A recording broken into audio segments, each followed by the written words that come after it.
Salut, c'est Max. Dans cette vidéo, je vais te montrer comment faire passer une de tes séquences que tu as montées, donc tout ton montage, pour les faire passer à l'envers. Donc on va tout simplement faire un genre d'effet de rembobinage. Voilà, t'imagines, tu as fait tout ton montage et tu veux faire un effet de rembobinage. C'est par là, ça se passe, c'est par ici. Allez.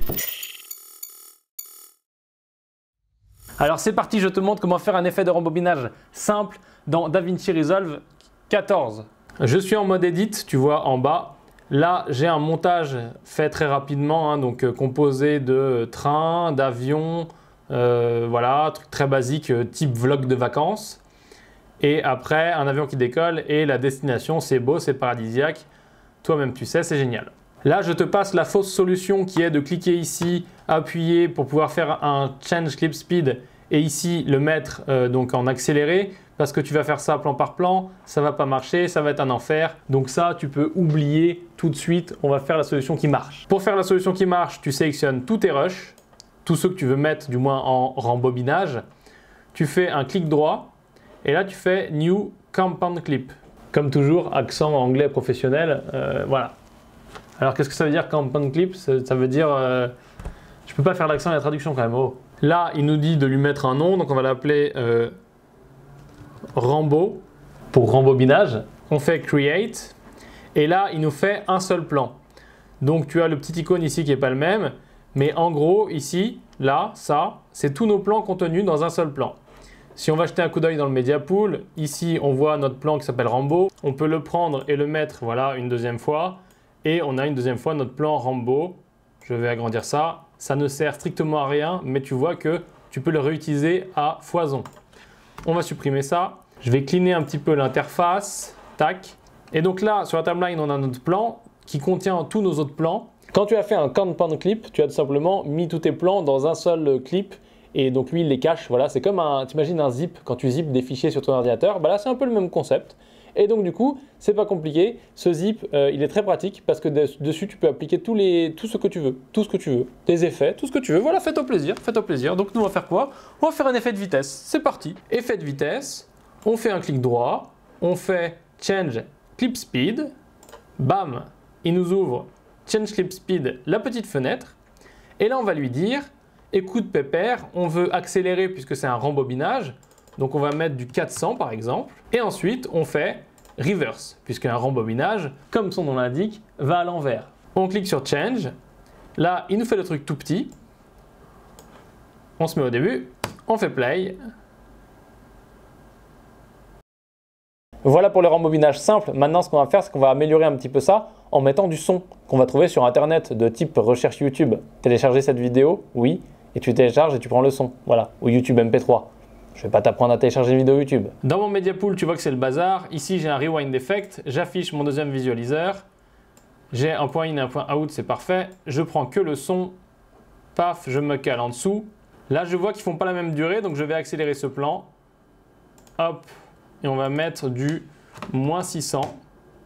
Et là, il est trop court, mais c'est pas grave, ça va très bien aller.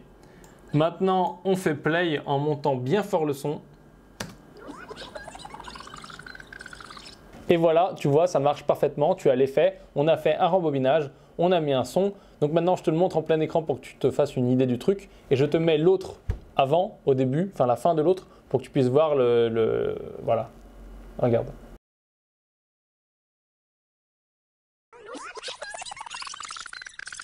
Donc tu vois, c'est plutôt pas mal. Maintenant, c'est pas parfait. Tu peux l'améliorer sur plusieurs points.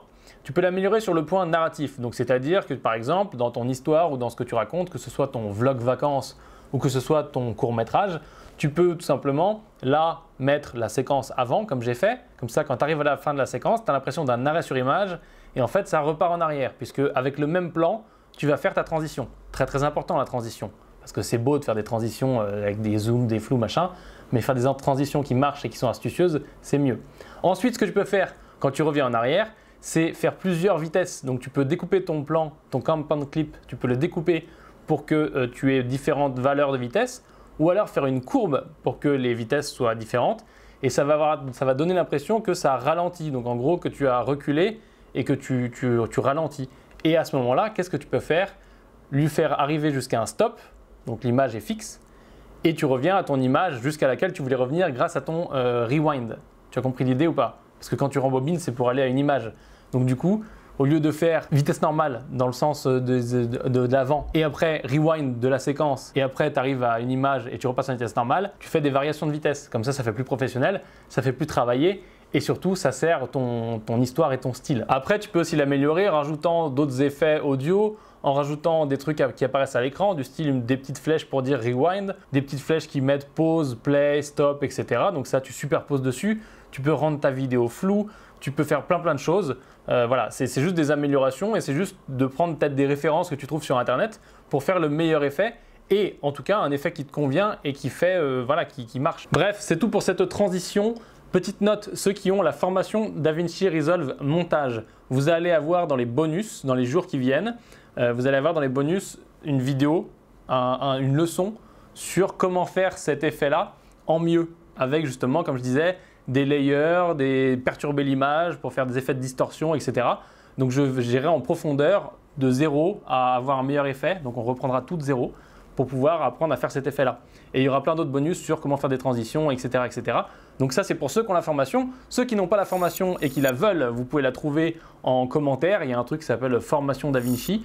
Et ceux que ça n'intéresse pas, ni la formation Avid, ni la formation DaVinci, c'est pas grave, je vous dis à dans la prochaine vidéo dans laquelle on parlera de transition dans Fusion. Et oui, dans Fusion 9, c'est comme ça. Il n'y a pas de limite, il n'y a pas de limite.